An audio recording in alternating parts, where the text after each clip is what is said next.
you're short. So we talked about different scenarios in terms of if somebody walks out of the minyan, and one is if they walk out of the middle of maariv. I think we got pretty good numbers here, not expecting a mass exodus, and not necessarily something we have to worry about tonight, but sometimes you have just, barely enough for a minyan, and then somebody, has got to go. So what's the halacha in terms of Dvarim Sheb Kedusha that you would say with a minyan if you lose part of the minyan in the middle?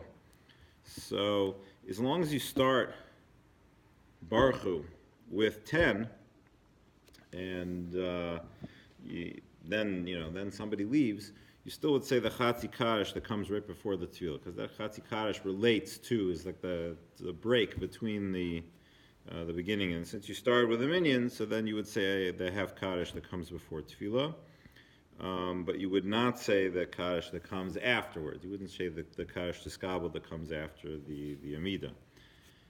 If you begin Marv, the silent Amida that everybody's saying together, with 10, and then somebody walks out, so then already you would still say the Kaddish Tiskabel that comes at the end afterwards, which is different than Shachris and Mincha. Shachris and Mincha, even if you have 10 for the quiet personal Amida, but if somebody walks out in the middle, by the time you get up to Chazar Sashatz, there's no minyan. Well, you don't do Chazar Sashatz, and you don't do the Kaddish that comes afterwards.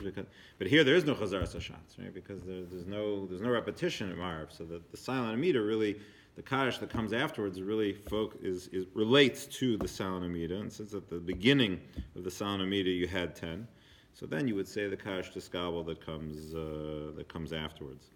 On Motzei Shabbos, if you lost the minyan in the middle of the silent Amida, you would say the half Kaddish that comes after the Amida, and you'd say V'hinoam and the Ser Kedusha, the Sidra, the Valat Zion, and then the Kaddish Tiskabel that comes after that, because all that relates back really to the silent Amida. So you would say all those things even if you didn't have the minyan.